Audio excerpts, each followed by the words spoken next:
सोचिए, एक खुफिया मिलिट्री ऑपरेशन, और देखते ही देखते वो एक पूरी जंग में तब्दील हो जाता है।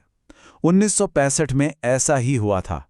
एक ऑपरेशन जिसका नाम था ऑपरेशन जिब्राल्टर, भारत और पाकिस्तान के बीच एक बड़ी लड़ाई की वजह बन गया।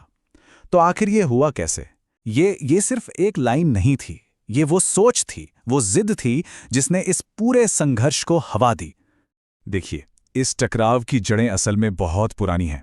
1947 के बंटवारे में जिसने कश्मीर के मसले को एक ऐसी पहेली बना दिया जो सुलझ ही नहीं रही थी।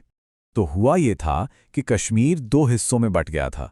एक हिस्सा भारत के कंट्रोल में आया और दूसरा पाकिस्तान के, जिसे आज हम पाक अधिकृत कश्मीर या पीओके कहते हैं।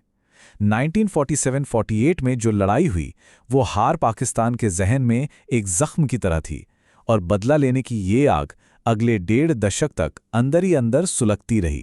अब आते हैं 1960s की शुरुआत में। पाकिस्तान के जो लीडर्स थे उनको पक्का यकीन हो गया कि भाई यही है भारत पर हमला करने का बिल्कुल सही वक्त। पाकिस्तान की पूरी स्ट्रैटेजी, उनका सारा प्लान बस एक ही बात पर टिका था, और वो बात ये थी कि भारत इस वक्त इतना कमज़ोर है कि वो किसी बड़े हमले का सामना कर ही नहीं सकता।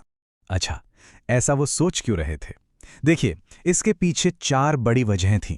एक, 1962 में चीन से युद्ध के बाद भारत की सैन्य कमजोरी दुनिया के सामने आ गई थी। 2, इंडियन आर्मी का मोराल यानी मनोबल काफी नीचे था। 3, प्रधानमंत्री नेहरू के निधन के बाद देश में एक पॉलिटिकल वैक्यूम था, एक अस्थिरता थी। और चौथी और सबसे बड़ी गलतफहमी कि कश्मीर के लोग भारत से नाराज हैं और बगावत करने को तैयार बैठे हैं। और इस सोच को और हवा दे रहे थे उस वक्त के पाकिस्तानी विदेश मंत्री जुल्फिकार अली भुट्टो। वो लगातार राष्ट्रपति अयूब खान को यही यकीन दिला रहे थे कि भारत अंदर से बिल्कुल खोखला हो चुका है, बस एक धक्का देने की देर है और वो ढह जाएगा। इसी सोच ने एक बेहद खतरनाक प्लान को जन्म दिया। तो इसी गलत अंदाजे और ज़रूरत से ज़्यादा आत्मविश्वास में पाकिस्तान ने एक खुफिया मिशन को हरी झंडी दिखाई, जिसका कोड नेम रखा गया ऑपरेशन जिब्राल्टर। तो ये ऑपरेशन जिब्राल्टर था क्या? इसका मकसद बिल्कुल साफ था, हजारों पाकिस्तानी सैनिकों को आम कश्मीरियों के भेष में, लोकल लोगों के कपड़ों में सरहद के पार भेजना, ताकि वो वहां जाकर भारतीय शासन के खिलाफ एक सशस्त्र विद्रोह, एक बगावत भड़का सकें। पाकिस्तान को तो पूरा यकीन था कि उनका ये प्लान एकदम परफेक्ट है और 100% कामयाब होगा। लेकिन ये साजिश अपने सबसे बेसिक अंदाजे पर ही बुरी तरह से फेल हो गई। आप सोचिए, पूरे के पूरे ऑपरेशन की बुनियाद सिर्फ और सिर्फ एक उम्मीद पर टिकी थी कि जैसे ही हमारे सैनिक वहां पहुंचेंगे, कश्मीर के लोग उन्हें अपना हीरो मानेंगे, उनका साथ देंगे और भारत के खिलाफ खड़े हो जाएंगे। लेकिन हुआ क्या? हुआ इसका ठीक उल्टा। कश्मीरी लोगों ने इन घुसपैठियों का साथ देने से साफ साफ मना कर दिया, और बस यहीं से ये पूरा ऑपरेशन ताश के पत्तों की तरह बिखरना शुरू हो गया। हुआ ये कि वहां के जो लोकल चरवाहे और गांव वाले थे, उन्होंने इन अजनबियों को फौरन पहचान लिया, और कमाल की बात देखिए, उन्होंने पाकिस्तानी सैनिकों का साथ देने के बजाय सीधा जाके इसकी खबर भारतीय सेना को दे दी।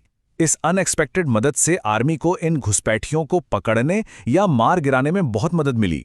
जिस बड़े विद्रोह की पाकिस्तान को उम्मीद थी, उसकी एक चिंगारी तक नहीं भड़की। अब भारत सिर्फ अपनी जमीन पर इन घुसपैठियों को रोकने तक ही नहीं रुका, उसने एक ऐसा जोरदार पलटवार किया जिसने इस छिपी हुई लड़ाई का पूरा चेहरा ही बदल कर रख दिया। भारतीय सेना ने सीज फायर लाइन को पार किया और सीधा हमला बोल दिया पाक अधिकृत कश्मीर में मौजूद पाकिस्तानी ठिकानों पर।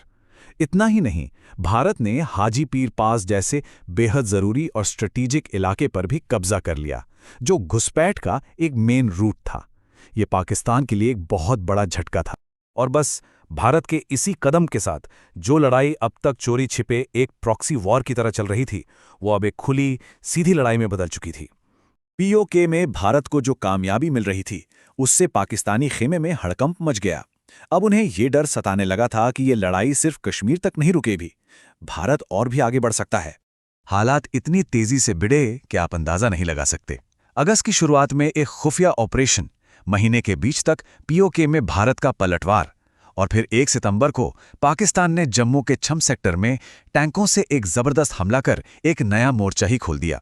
इसके जवाब में 6 सितंबर को भारत ने लाहौर की तरफ इंटरनेशनल बॉर्डर पार कर दिया, और इसी के साथ 1965 की जंग का बिगुल बज गया। अपनी खुफिया योजना को नाकाम होता देख और भारत की जबरदस्त जवाबी कार्रवाई से घबराकर पाकिस्तान ने एक सीधा ऑल आउट वॉर छेड़ने का फैसला कर लिया। ये एक ऐसा दांव था जिसके बाद पीछे हटने का कोई रास्ता नहीं बचा था। पाकिस्तान ने कश्मीर में घुसपैठ कराकर बगावत भड़काने की कोशिश की थी, जिसे ऑपरेशन जिब्राल्टर कहते हैं, पर वो बुरी तरह फेल हो गया। अब उन्हें लगा कि भाई कुछ बड़ा और सीधा करना पड़ेगा। और इसी सोच से निकला ऑपरेशन ग्रैंड स्लैम। निशाना था जम्मू कश्मीर का बेहद जरूरी शहर अखनूर। देखिए, पाकिस्तान को यह डर सता रहा था कि ऑपरेशन जिब्राल्टर की नाकामी के बाद कहीं भारतीय सेना जवाबी कार्रवाई में पाकिस्तान के कब्जे वाले कश्मीर में न घुस आए। तो उन्होंने सोचा, इससे पहले कि वो कुछ करें, हम ही हमला कर देते हैं। इस ऑपरेशन का मकसद एकदम साफ था, कश्मीर घाटी को भारत से पूरी तरह काट दो। अगर अखनूर पर कब्जा हो जाता तो इसका मतलब था कि भारत की वो मेन सप्लाई लाइन कट जाती जो कश्मीर तक रसद और सैनिक पहुंचाती थी। मतलब पूरी घाटी को एकदम अलग थलग कर देना।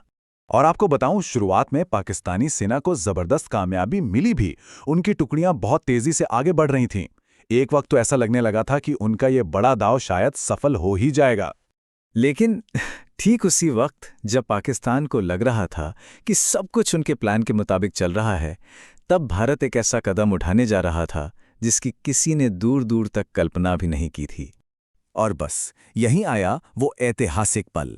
भारत ने फैसला किया कि वो पाकिस्तान के बनाए खेल के मैदान में नहीं लड़ेगा, बल्कि खेल का मैदान ही बदल देगा। एक नया मोर्चा खोला गया, सीधा अंतर्राष्ट्रीय सीमा के पार, पाकिस्तान के अपने इलाके में। इस जबरदस्त जवाबी हमले का जो पहला निशाना था वो था लाहौर, पाकिस्तान के सबसे बड़े और सबसे अहम शहरों में से एक।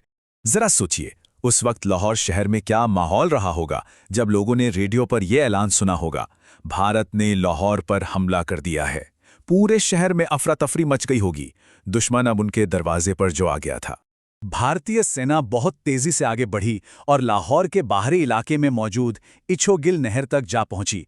ये नहर आप समझिए लाहौर के लिए एक मजबूत डिफेंस लाइन की तरह थी। और तो और शहर का अंतर्राष्ट्रीय हवाई अड्डा भी अब भारतीय सेना की पहुंच में था। लेकिन ये कहानी सिर्फ लाहौर की नहीं थी। भारतीय सेना ने एक और मोर्चा खोला था, सियालकोट सेक्टर में। और ये वो जगह है जो एक ऐसी लड़ाई की गवाह बनी जिसे आज भी याद किया जाता है। सियालकोट में जो हुआ वो कोई छोटी मोटी झड़प नहीं थी। हम बात कर रहे हैं दूसरे विश्व युद्ध के बाद की दुनिया की सबसे बड़ी टैंकों की लड़ाई की। सैकड़ों टैंक आमने सामने। और इस लड़ाई में दो मुख्य किरदार थे। एक तरफ थे भारत के भरोसेमंद ब्रिटिश सेंटूरियन टैंक, जो शायद थोड़े पुराने थे पर बहुत मजबूत माने जाते थे। और दूसरी तरफ थे पाकिस्तान के बिल्कुल नए नवेले अमेरिकी पैटर्न टैंक, जिन्हें उस जमाने के सबसे बेहतरीन टैंकों में गिना जाता था। लड़ाई का नतीजा ये हुआ कि मैदान में दर्जनों तबाह हुए पाकिस्तानी पैटर्न टैंकों का एक कब्रिस्तान सा बन गया। तो भारतीय सैनिकों ने मजाक मजाक में उस जगह को एक नाम दे दिया, पैटर्न नगर। ये नाम ही भारतीय सेना की उस जबरदस्त जीत का प्रतीक बन गया। जमीन की ही तरह आसमान में भी एक बहुत भीषण लड़ाई चल रही थी। दोनों देशों की वायु सेनाएं अपने सबसे बेहतरीन लड़ाकू विमानों और जांबाज पायलटों के साथ एक दूसरे का सामना कर रही थीं। और इस हवाई जंग में भारत के छोटे लेकिन कमाल के फुर्तीले ग्नैट लड़ाकू विमान हीरो बनकर उभरे। उन्होंने पाकिस्तान के बड़े और ताकतवर F-16 सेबर जेट्स को ऐसा सबक सिखाया कि उन्हें एक निकनेम ही मिल गया, सेबर स्लेयर, यानी सेबर का हत्यारा। लेकिन इस जंग में सिर्फ जीत या हार नहीं थी, इसके पीछे छिपी थी भारी तबाही की एक कहानी। पाकिस्तान की जो फटाफट जीत की उम्मीद थी वो तो टूट ही चुकी थी और दोनों तरफ हजारों सैनिकों ने अपनी जान गंवाई। अनगिनत गांव तबाह हो गए और लाखों आम लोगों को अपना घर बार छोड़कर भागना पड़ा। लड़ाई का पैमाना इतना बढ़ गया था कि दुनिया की बड़ी ताकतों जैसे अमेरिका और सोवियत संघ की नज़र भी इस पर पड़ गई। संयुक्त राष्ट्र को डर लगने लगा कि कहीं ये जंग पूरे उपमहाद्वीप को अपनी आग में न ले ले। इसके बाद युद्ध विराम के लिए बहुत ज्यादा अंतर्राष्ट्रीय दबाव बनाया गया। देखिए, दुनिया की चिंता के कई कारण थे। सबसे पहला डर तो ये था कि ये लड़ाई कहीं और ज्यादा ना फैल जाए और बड़ी तबाही ना मचा दे। दूसरा, भारत और पाकिस्तान दोनों की इकोनॉमीज इतनी मजबूत नहीं थी कि इस जंग का बोझ उठा पाती। और हाँ, ये कोल्ड वॉर का दौर था, तो अमेरिका और सोवियत संघ दोनों ही नहीं चाहते थे कि साउथ एशिया में कोई बड़ा बवाल खड़ा हो जाए। और इसी दखल अंदाजी से आखिर में सीज फायर का मतलब युद्ध विराम का रास्ता बना। और वो तारीख थी 22 सितंबर 1965। इस दिन बंदूकें तो शांत हो गईं। क्यों? क्योंकि भारत और पाकिस्तान दोनों ने यूएन के सीज़फायर प्रस्ताव को मान लिया। लेकिन रुकिए, ये बस एक पॉज था, फुल स्टॉप नहीं। असली कहानी तो अब शुरू होने वाली थी। तो जंग तो रुक गई। अब पूरी दुनिया की नजरें थीं सोवियत संघ के शहर ताशकंद पर। यहां एक शांति समझौते की तैयारी हो रही थी। जैसा मैंने कहा, लड़ाई तो सितंबर 65 में ही रुक गई थी, लेकिन कागज पर शांति आने में कई महीने लग गए। आखिरकार वो दिन आया, 10 जनवरी 1966, जब ताशकंद में उस हिस्टोरिकल एग्रीमेंट पर साइन हुए। तो भाई इस समझौते में था क्या? सीधी सी बात थी। पहला, दोनों देश एक दूसरे के जीते हुए इलाके वापस करेंगे। दूसरा, 5 अगस्त 1965 वाली लाइन पर वापस लौट जाएंगे, मतलब जंग से पहले जो जहां था वहीं वापस। और तीसरा, सबसे जरूरी, कि भविष्य में कोई भी मसला होगा तो बातचीत से हल होगा, बंदूक से नहीं। अभी तो समझौते की स्याही सूखी भी नहीं थी कि बस कुछ ही घंटों बाद ताशकंद में कुछ ऐसा हो गया जिसने पूरे भारतीय उपमहाद्वीप के इतिहास का रुख मोड़कर रख दिया। भारत के प्रधानमंत्री लाल बहादुर शास्त्री नहीं रहे। ताशकंद में उनकी अचानक मौत आज भी, इतने सालों बाद भी, मॉडर्न इंडियन हिस्ट्री की सबसे बड़ी, सबसे कंट्रोवर्शियल मिस्ट्रीज में से एक बनी हुई है। जब हम दोनों तरफ के आउटकम्स को देखते हैं ना, तो तस्वीर काफी क्लियर हो जाती है। एक तरफ भारत, जिसने ना सिर्फ पाकिस्तान के हमलों को सक्सेसफुली रोका, बल्कि एक स्ट्रैटेजिक एडवांटेज भी हासिल किया। और दूसरी तरफ पाकिस्तान, जिसका क्विक विक्ट्री का प्लान तो बुरी तरह फेल हो गया, कश्मीर पर कब्जे का मकसद भी टूट गया, और तो और अपने ही देश में एक पॉलिटिकल स्टॉर्म